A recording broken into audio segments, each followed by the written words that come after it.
Praise the Lord. सबको जय मसीह की। फिर से प्रभु ने हमें इकट्ठा किया, ये अवसर दिया प्रभु के वचन सुनने के लिए। आज जो हमारा दिन है वो है हैप्पी इनोसेंट डे, यानी इनोसेंट डे यानी निर्दोष दिन मुबारक। हमें तो सारे निर्दोष बच्चे जो है, सारे निर्दोष लोग हैं, उनको याद करने का दिन है। Praise God. आओ प्रार्थना करें, अपने सरों को झुकाएंगे। पिता यीशु मसीह के नाम में झुकते हैं। आज का दिन दिखाया, धन्यवाद। फिर से हमें इकट्ठा किया, धन्यवाद प्रभु। प्रार्थना करते हैं, आशीष देना, वचन पढ़े सुने, हर एक भाई बहनों को अनुग्रह देना। और प्रभु हमें पाक करो, हमें शुद्ध करो। आपका वचन कहता है यदि तुम मेरे में रहोगे तो मेरा पिता छांटेगा, शुद्ध करेगा, जो सारी कमी है वो दूर करेगा और पाक करेगा। हम हमारे जीवन को आपको देते हैं और प्रार्थना करते हैं, हमें आशीष देना। सुनने वाले, जुड़ने वाले हर एक भाई बहनों को सहाय करना। हमें पवित्र करो, शुद्ध करो, जिससे हम और आपके पास आ सके और आपके करीब आ सके। और प्रभु जो सारे पवित्र संत हैं, जो निर्दोष लोग हैं, जो न्यायी लोग हैं, जो धर्मी लोग हैं, उसके साथ हम भी खड़े रह पाए। पिता हर एक भाई बहन जो जुड़े हुए, सुनते देखते वचन में, हर एक को आशीष देना। पिता यीशु मसीह के नाम में मांगता हूं, आमीन, हालेलुया, प्रेज गॉड। तो आज हमारा जो दिन है वो निर्दोष, या फिर कहेंगे कि नेक दिन। कौन नेक है? हम जानते हैं, मसीही लोग अच्छी तरह से जानते हैं कि कोई भी जन ऐसा नहीं जो शुद्ध हो, पाक हो और एक भी आरोप या गुनाह का दाग न लगा हो। सारे लोगों के जीवन में कुछ न कुछ गलतियां हैं, और हम यदि किसी की पहचान करवाए तो शुरुआत ऐसे करते, अच्छे आदमी थे। जब कोई मर जाता है तो इतनी अच्छी अच्छी बातें होती है, मारते भी नहीं थे। एक बार मारा था, कुत्ते को मार डाला था, पर ऐसे तो बड़े अच्छे थे, लकड़ी लेके निकलते थे, डरा देते, आंखें निकाल देते, लेकिन गुस्सा ज्यादा नहीं किया है, बीवी को मारते थे। तो ये अच्छी अच्छी बातें मरने के बाद थोड़ी सुनाई देती है, और जो मर गए हो उसके सामने ऐसी बात कही जाती है, अच्छी अच्छी बातें उनकी याद की जाती है। जो जीवित होता है उसकी अच्छाई बोलनी काफी कठिन है। मान लो किसी की शादी करवानी हो तो हमें कहना पड़ता है, अच्छा है, अरे बहुत नौकरी भी करता है, सुबह शाम बहुत, अरे बड़ा कोई व्यसन नहीं है, बहुत अच्छा है। ऐसी बातें हम कहते कि रिश्ता पक्का हो जाए। लेकिन यदि कोई गलती कहे तो बोले कैंसिल हो जाता है, हमें पता है। तो जो सारे लोग हैं, इनोसेंट लोग दुनिया में कौन है? निर्दोष लोग कौन है? जो निर्दोष है वो जेल में नहीं है, लेकिन जो गुनहगार है वो सारे जेल में है। अय्यूब की किताब 4 और 18 में लिखा है, ये तो लोग कहते थे कि परमेश्वर के नजरों में जो फरिश्ते हैं उनको भी परमेश्वर, क्या लिखा है गुजराती में, हिंदी में पढ़ो।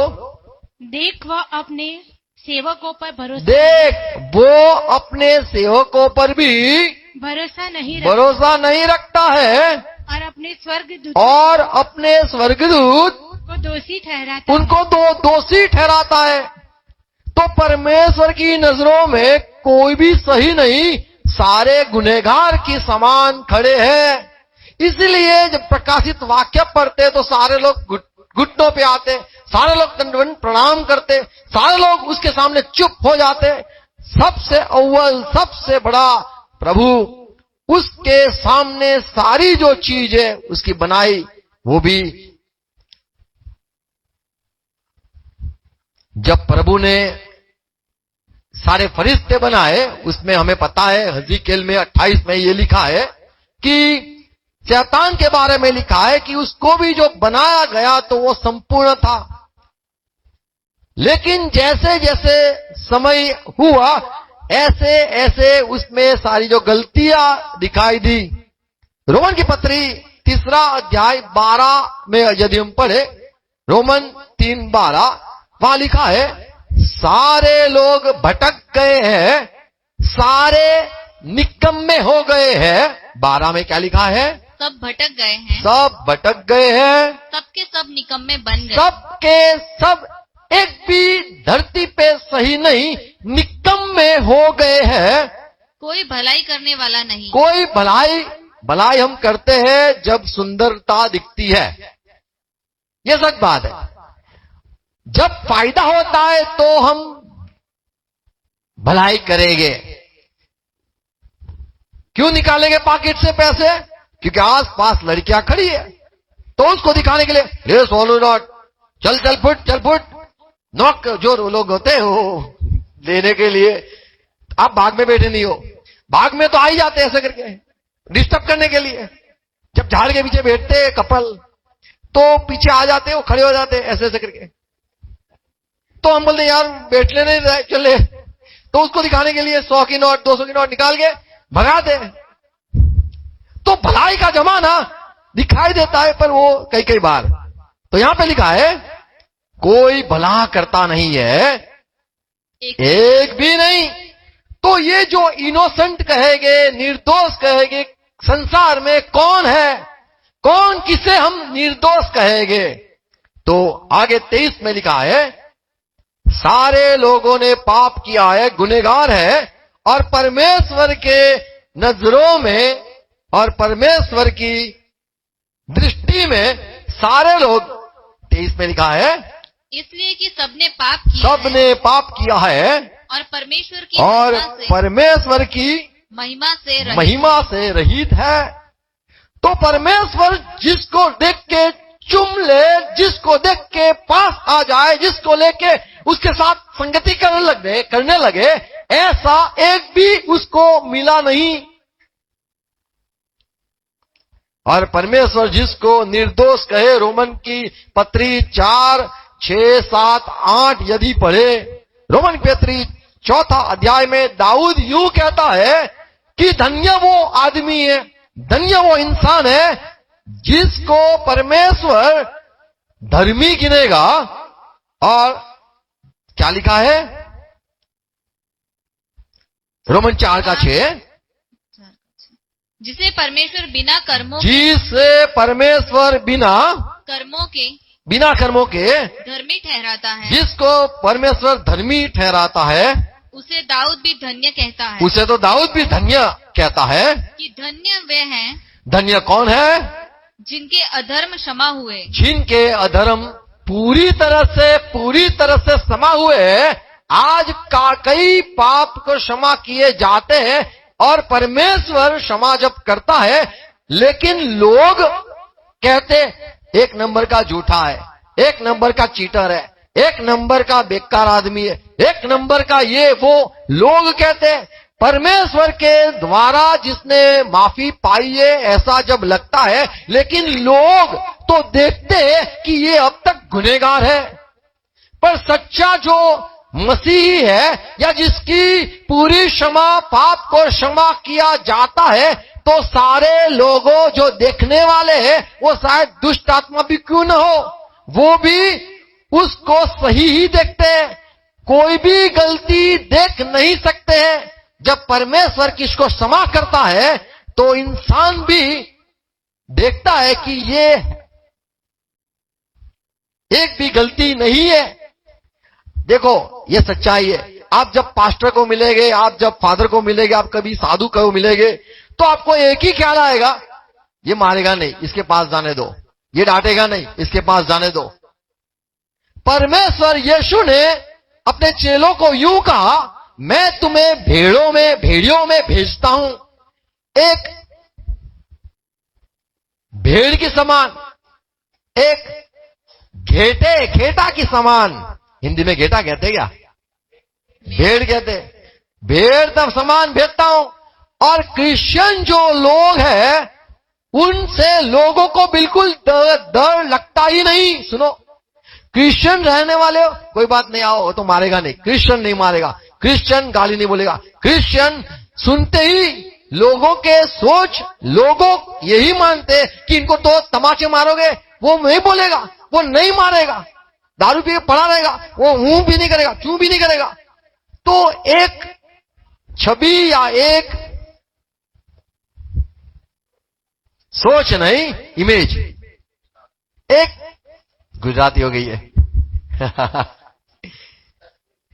एक तस्वीर बन चुकी है कि ये तो भेड़ है। यीशु ने अपने चेलों को कहा, तुम भेड़ियों में जाओगे, भेड़ समान जाओगे, और वो तुम्हें डरेगे नहीं, वो लोग डरेंगे नहीं। यहां दाऊद कहता है रोमन 4:7 कि धन्य वे हैं, धन्य वे हैं जिनके अधर्म क्षमा जिनके अधर्म क्षमा हुए हैं हुए और जिनके पाप ढांपे और जिसके पाप ढांके गए। जब परमेश्वर किसी के पाप को ढांक देता है तो कोई भी इंसान नहीं कह सकता है ये झूठा है, ये चीटर है, ये वो है या वो है। जब परमेश्वर ढांक देता है तो सारे लोग कुछ भी देख नहीं पाते, एक भी गलती नहीं साबित कर पाते हैं। 8 क्या लिखा है? और धन्य वो है, धन्य है वह मनुष्य धन्य वो है मनुष्य जिसे परमेश्वर पापी न ठहराए, जिसे परमेश्वर भी पापी गुनहगार न ठहराएगा। आज कई हमारे जीवनों पे दोष लगाए हुए हैं, लोगों ने लगाए, ये तो मारने वाला, ये तो पीने वाला, ये तो गाली बोलने वाला, ये तो चीटिंग करने वाला, ये तो कुछ गलत करेगा ही, इस पे भरोसा नहीं करना है। तो लोगों के नजरों में लोग जो है वो सारे निकम्मे, सारे के ऊपर दोष लग चुका है और भरोसा नहीं हो सकता है।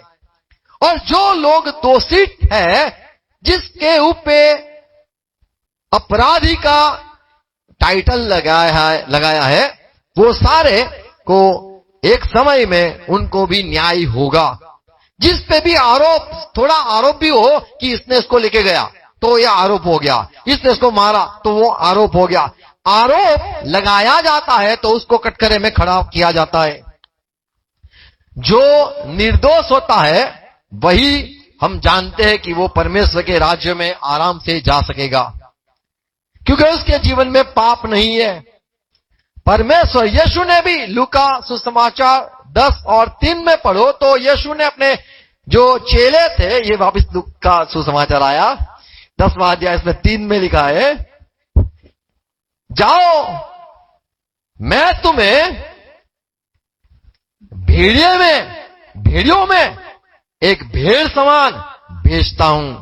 यानी तुमसे लोगों को डर नहीं लगेगा। गुनहगार जो होता है उससे डर लगता है, ये चीटिंग करेगा, ये झूठ बोलेगा, ये पीछे से मारेगा। डर लगता है, यही साबित होता है कि वो गुनहगार है। जो गुनहगार नहीं है उससे लोगों को बिल्कुल डर नहीं लगता है। तो निर्दोष कौन है? जिससे लोग डरते नहीं है। 3 में क्या लिखा है? जाओ देखो मैं तुम्हें भेड़ों की नाई भेड़ियों भेड़ियों के बीच भेजता हूं। तो तुम जब जाओगे तो कई ऐसे अच्छे लोग भी हैं, वो तुम्हें देख के तुम्हारे पास आएंगे, तुमसे बात करेंगे, उनको डर नहीं लगेगा। आप शेर के पास जा सकते हो या भेड़ के पास जाओगे? तो सीधी बात है, आप क्या चुनोगे? भेड़िए के पास जाओगे या कुत्ते के पास जाओगे या फिर भेड़ के पास जाओगे? आप क्या चुनोगे? तो हमें पता है कि जो अच्छे होते हैं भेड़, उनसे किसी को डर नहीं होता है। वो बाइट क्या कहते हैं, काट भी नहीं लेते। भूंड पता है, भूंड काट लेता है, आपको शायद पता नहीं है। उसके आसपास नहीं घूमने का, बचका। अगला वो क्या है, उसके पास सींग नहीं है, उसके पास नाखून नहीं है, पर उसके दांत बहुत खराब होते हैं। तो परमेश्वर यीशु ने अपने चेलों को भेड़ कहा, यानी निर्दोष है, कोई भी उसके साथ आ सकता है, और यीशु ने अपने चेलों को भेड़ के समान भेजा ताकि वो मंडली में प्रभु के राज्य में लोगों को लेके आए। हम डरा नहीं सकते किसी को, यीशु को ग्रहण कर, उसके आगे सजदा कर, उसको ग्रहण कर, उसको कबूल, ये वो बोल, 3 बातें बोल।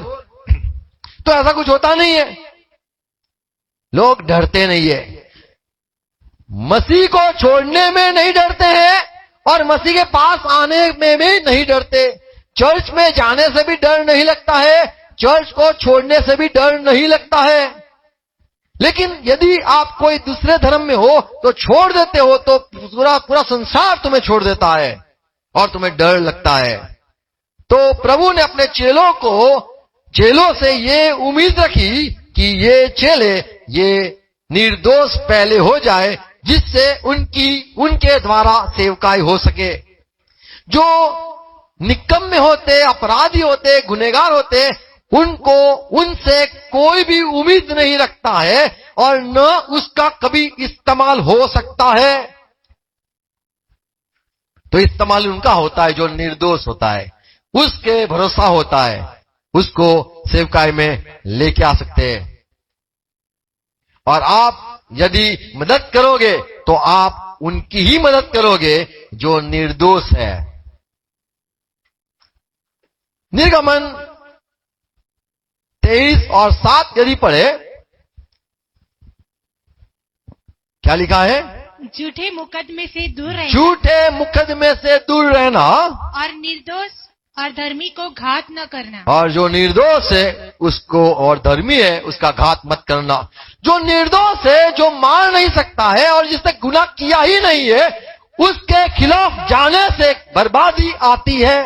मान लो कोई भी निर्दोष है तो उसका जो न्यायाधीश है वो प्रभु है, और प्रभु ही है जो उसकी सजा, उसको न्याय दिलाएगा। आगे क्या लिखा है? क्योंकि मैं दुष्ट को, परमेश्वर कहता है क्योंकि मैं दुष्ट को निर्दोष न ठहराऊं, निर्दोष नहीं ठहराऊंगा, घूस न लेना। आमीन। तो यहां पे लिखा है जो निर्दोष का घात करेगा तो परमेश्वर वो दोषी को छोड़ेगा नहीं। व्यवस्था विवरण 27 और 25 यदि पढ़े तो वहां लिखा है 27-25 व्यवस्था विवरण। शापित हो वह। तो यहाँ पे सारे इस्राएल लोगों को इकट्ठा किया गया और कहा गया तुम बोलना आमीन। और क्या ये जो सरदार थे क्या बोला? शापित हो वह, श्रापित है वो जो निर्दोष जन के जो मार डालने के लिए, निर्दोष जन को मार डालने के लिए धन लेता है। तो सारे लोग क्या कहेंगे? आमीन। और सारे लोगों ने बोला आमीन, होने दो ऐसा। तो निर्दोष जो है, आप बड़े अच्छे हो, आपको किसी ने घात किया, आपका किसी ने नुकसान किया तो परमेश्वर छोड़ेगा नहीं। और इस्राएल लोगों ने पहले से आमीन कह दिया है, प्रेज़ गॉड। उनको माफी नहीं मिलती है जो निर्दोष को मारता है। दूसरा राजा 24 और 4 पढ़े। दूसरा राजा 24:4 व्यवस्था विवरण 19:10। और निर्दोष की उस खून के कारण, और निर्दोष के उस खून हुआ है उसके कारण क्या होगा? जो उसने किया था, क्योंकि उसने यरूशलेम को तो ये राजा के लिए कहा गया कि उसने यरूशलेम में निर्दोष लहू बहाया था, जिसको यहोवा ने क्षमा करना न चाहा। परमेश्वर क्षमा नहीं करता है। आमीन। यदि आपने निर्दोष को परेशान किया है, उसका वांक ही न हो, उसका कोई गुनाह ही न हो, कोई गलती न हो, झूठ भी नहीं बोला है, गुस्सा भी नहीं किया है, गाली भी नहीं कही है, और आपने उसको बिना वजह कुछ किया है, तो आप परमेश्वर आपको क्षमा कभी नहीं करेगा। तो हमें निर्दोष होने में ये फायदा ये है कि हम सुरक्षित हो जाते हैं। हमारे जो विरुद्ध में है उसको परमेश्वर देख लेता है। हमें निर्दोष रहना है। आमीन। व्यवस्था विवरण 19 और 10। इसलिए कि तेरे उस देश में, तो परमेश्वर ने कहा मूसा ये लोगों को कह दे, वो जो देश में जाने वाले हैं वहां पे निर्दोष का खून नहीं बहा या बहाना है। फिर से पढ़ो। इसलिए कि तेरे उस देश में वो उस देश में जो तेरा परमेश्वर यहोवा तेरा निज भाग करके देता है, तुझे परमेश्वर, तेरा परमेश्वर जो नीच भाग करके चुन के देता है, किसी निर्दोष का खून न वहां पे बहाया तू जाए। किसी निर्दोष का खून मत, वो जो जगह है वहां पे एक भी निर्दोष मारा न जाना चाहिए। और उसका दोष तुझ पर न लगे। और ये जमीन जो है तेरे को देता हूं, वहां पे खून नहीं बहाना। 13 में क्या लिखा है? क्योंकि उस पर तरस न खाना, उस पर तरस मत खाना, परंतु निर्दोष के खून का दोष लेकिन निर्दोष का खून का दोष इज़राइल से दूर करना। इज़राइल से दूर करना, उसको मार डालना, क्योंकि उसने निर्दोष को मारा है और तेरा भला होगा। क्या लिखा है? जिससे तुम्हारा भला हो। तुम्हारा भला होगा।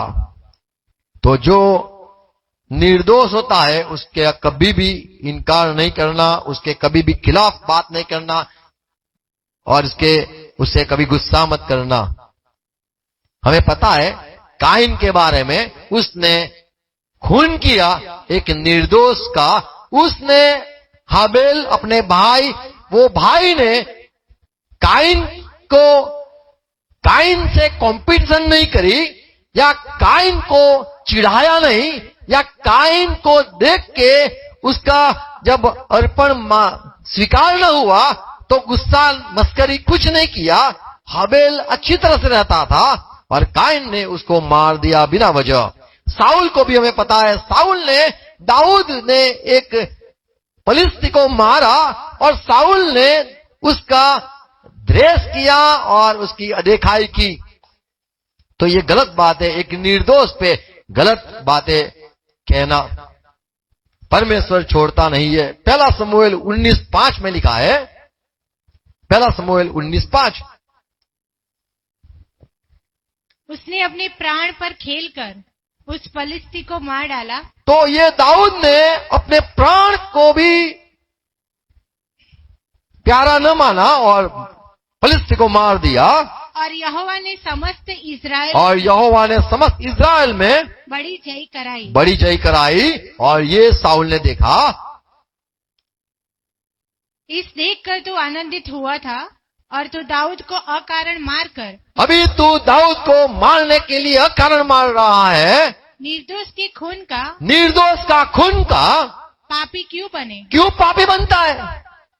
यदि गुनाह किया है तो मार हो सकता है, बिना गुनाह मारना ये ठीक बात नहीं है। दूसरा राजा 21 अध्याय 16 में पढ़े तो मनासा ने जी क्या लिखा है? मनस्से ने तो न केवल वह काम करा, न केवल वो काम किया कि यहूदियों से पाप कराया, और यहूदियों से भी पाप करा, जो यहोवा की दृष्टि में बुरा है, जो यहोवा की नजर में बुरा क्या है? वरन निर्दोषों का खून निर्दोष का खून। तो ये बुरा है, परमेश्वर को बिल्कुल पसंद नहीं जब आप निर्दोष को दोषी कहते हो। ये तो झूठा है, ये तो चीटर है, ये तो वो है, ये तो वो करता है, इसने तो इतने कांड किए, इसने तो वो किया, ये किया। आप निर्दोष पे सारे जो आरोप लगाते हो तो आप ठीक नहीं करते हो। अय्यूब 33:9 में अय्यूब की गवाही है, मैं धर्मी हूं। क्या लिखा है?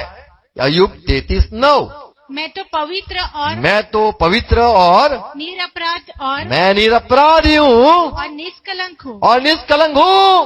तो देखो अय्यूब की गवाही देखो। आज कोई कह सकता है हैप्पी इनोसेंट डे, हाथ मिला सकता है कि मैं भी शुद्ध हूं, मैं भी निर्दोष हूं, तू भी निर्दोष है, आ जा गले लग जा। ऐसा कहना मुश्किल है। तो ये जो सारे लोग हैं बाइबल के, वो खुद कहते हम निर्दोष है। हमें पता है यीशु मसीह को जब पिलातुस के पास लेके आए, 27 में, मत्ती 27:24 में लिखा है, तब पिलातुस ने यीशु को देखा और ऐसे टेढ़े मेढ़े सवाल भी किए और जानने के लिए कोशिश की कि ये जो यीशु है क्या उसके दिल में राजा बनने की, पॉलिटिक्स की, खुद का राज्य को बढ़ाने की, या फिर धनी होने की, या उसको कुछ घर बनाने की, चर्च बनाने का, उसके दिल में कोई लालच या उसके दिल में कोई ऐसी गलत बातें क्या है? तो पौलुस तो यहां पे पिलातुस ने देखा 24, जब पिलातुस ने देखा कि कुछ बन नहीं पड़ता, परंतु इसके विपरीत लोग तो क्या करते हैं? हुल्लड़ होता जाता, हुल्लड़ करते हैं, यीशु को मारो, यीशु को डांटो, यीशु को क्रूस पे चढ़ो। तो उसने पानी लिया, भीड़ के सामने अपने हाथ धोए और कहा मैं इस धर्मी के लहू से, ये जो निर्दोष पुरुष है, उसके लहू से निर्दोष हूँ। मैं निर्दोष हूँ, इसका लहू मैं ये आदमी को धर्मी है, उसको मैं कुछ नहीं करना चाहता हूँ। मैं नहीं, तुम्हें मारना है तो मारो, मैं निर्दोष को सजा नहीं कर सकता हूँ। और ऐसे खुद को निर्दोष बना दिया।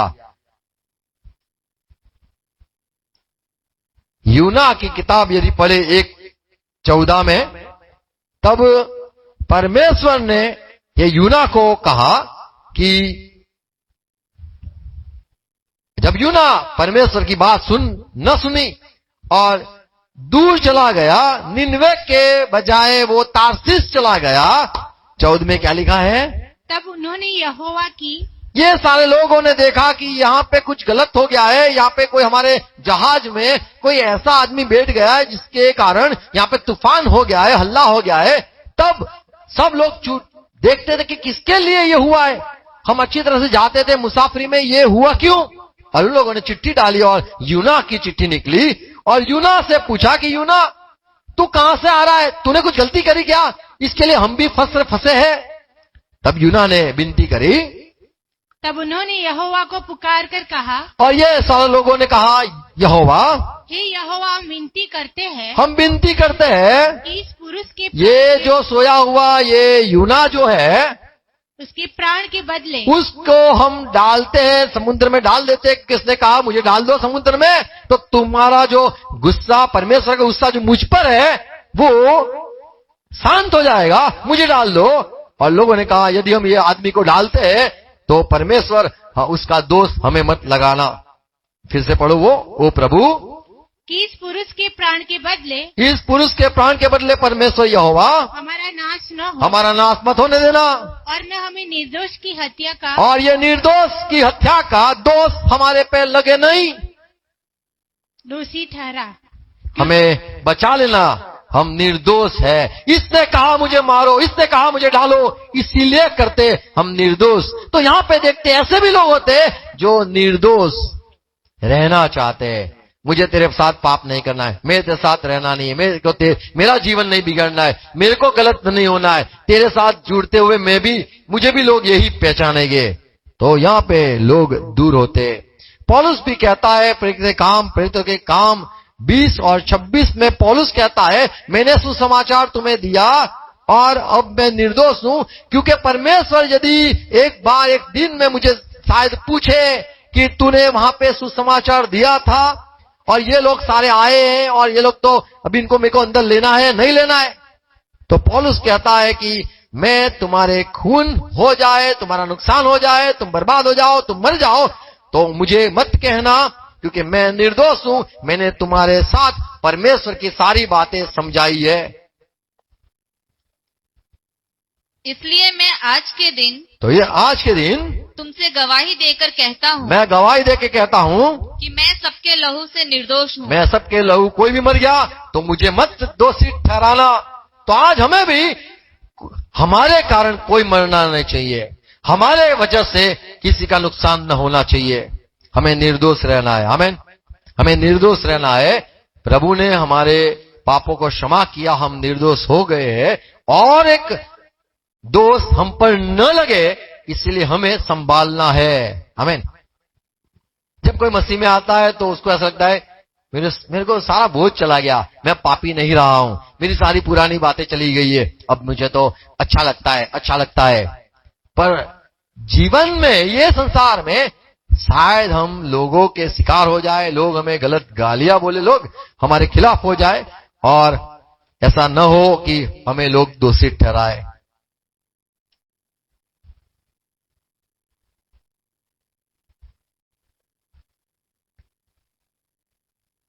हिब्रू 7:26 में लिखा है कि जो बड़ा याजक होता है, महायाजक होता है, उसको निर्दोष होना जरूरी है, पापियों से अलग होना जरूरी है।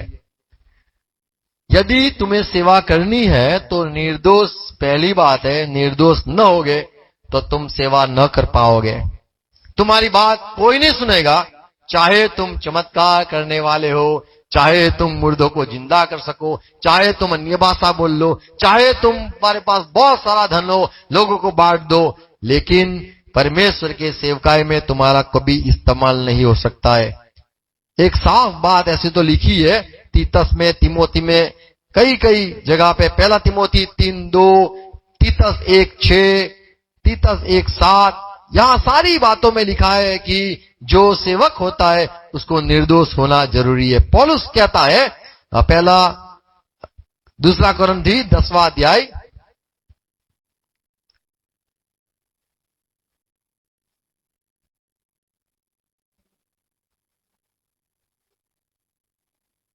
7वां अध्याय 2 और 3, पौलुस कहता है, सुनो,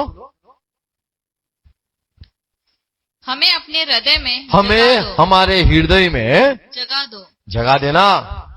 हमने न किसी सुनो, से अन्याय किया, हमें ग्रहण करना, हमें भी घर पे बुलाना। हमने किसी को अन्याय नहीं किया, न किसी को बिगाड़ा, न किसी को बिगाड़ा है। देखो, ये बहुत बड़ी बात कहता है, और न किसी को ठगा। हमने किसी को बिगाड़ा नहीं, हमने बोलो हमने किसी को बिगाड़ा नहीं। जैसे शादी होती है ना, एक दूसरे को इतना बिगाड़ते, सब कुछ सिखाते हैं, बहुत काफी बिगाड़ते हैं, गुस्सा करना चालू होता है, इसकी वजह से मैं गुस्सा किया, इसकी वजह से मेरा टेंशन हो गया, इसकी वजह से मैं सो नहीं पाता, इसकी वजह से। तो ये पौलुस कहता है, तुम्हारे दिलों में हमें जगह देना, क्योंकि हमने किसी का बिगाड़ा नहीं, हमने किसी का अन्याय नहीं किया और न ठगा, और दूसरी भाषा में हमने नहीं मारा, हमने किसी को झापट बापट नहीं मारा।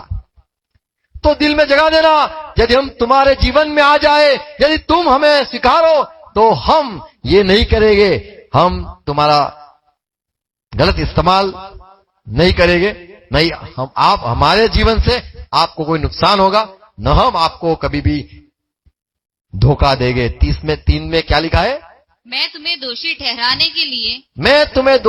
के लिए नहीं कहता हूं कि हम अच्छे तुम बुरे, नहीं, क्योंकि मैं पहले ही, पर मैं तो पहले से यही कहता था, तुम हमारे दिलों में ऐसे बसे हुए हो, हम तुम्हारे लिए जान दे दे, शायद तुम दे दो या न दो, हम तुम्हारे लिए जिए और तुम्हारे दिलों में बसे हुए। आमीन।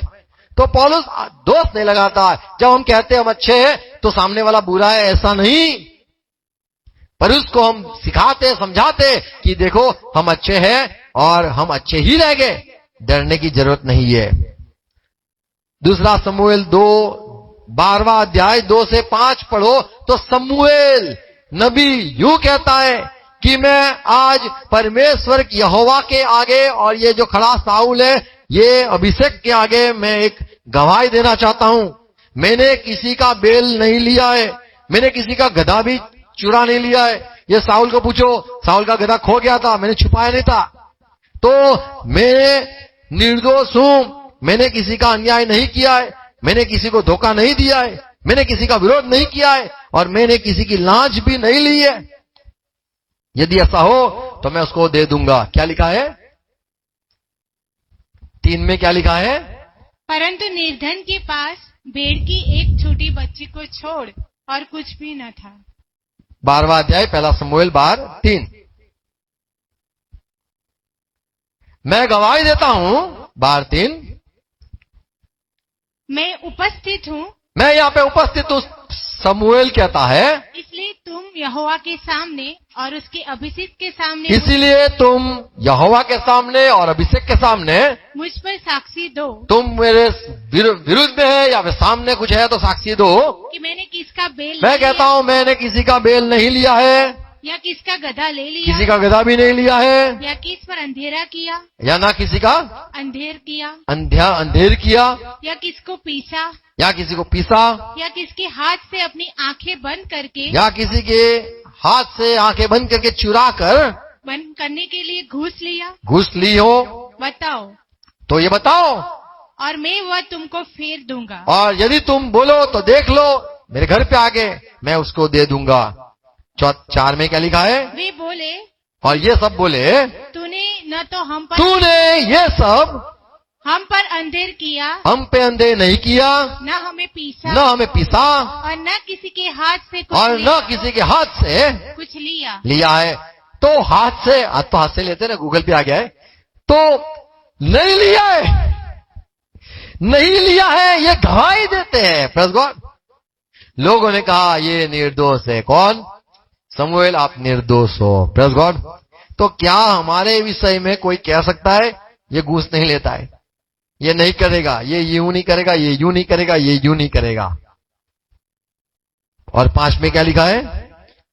उसने उनसे कहा, और शमूएल ने ये इज़राइल के सामने ये कहा, आज के दिन यहोवा आज के दिन यहोवा के तुम्हारा साक्षी और उसका अभिषेक इस बात का साक्षी है कि मेरे यहाँ कुछ नहीं निकला। देखो, मेरे घर से कुछ नहीं निकला। वे बोले, हाँ वह साक्षी। ये सबने बोला हाँ, हम गवाही देते, सचमुच ये अच्छा आदमी है, निर्दोष है। आमीन। तो यदि हमें निर्दोष है, नूहा के बारे में पता है, नूह के बारे में परमेश्वर ने गवाही दी, अय्यूब के बारे में पता है, अय्यूब के बारे में भी परमेश्वर ने ही गवाही दी। हमारे लिए शायद परमेश्वर गवाही दे, इंसान भी है जो वो भी गवाही देना जरूरी है। आज जो कोई बड़े लोग हैं, उन पे बड़ी बड़ी आरोप या बड़े बड़े उन पे केस मुकदमे या फिर उन पे कई सारे लोग उनके विरुद्ध में बातें करते हैं।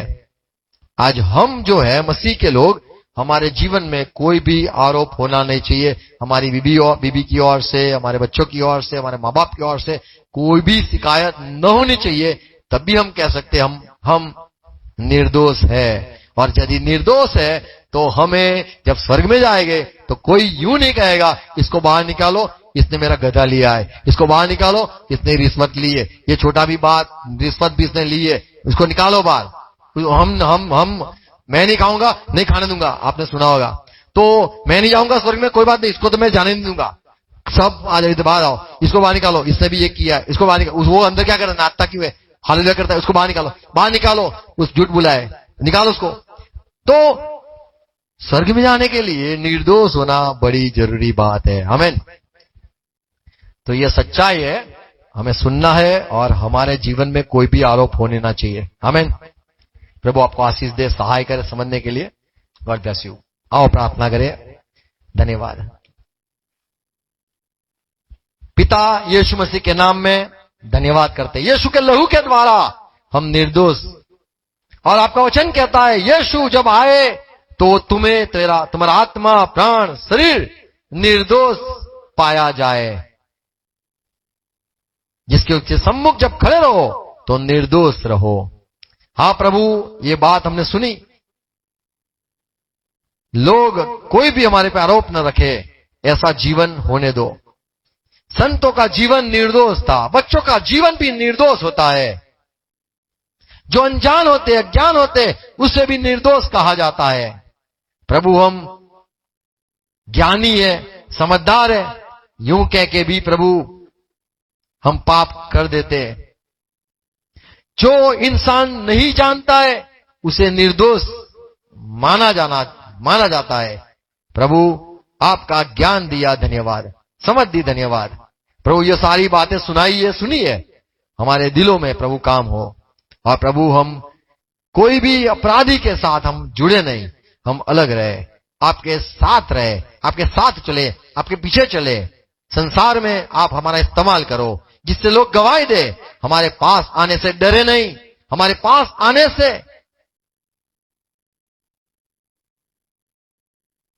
विचार न करें, चिंता न करें,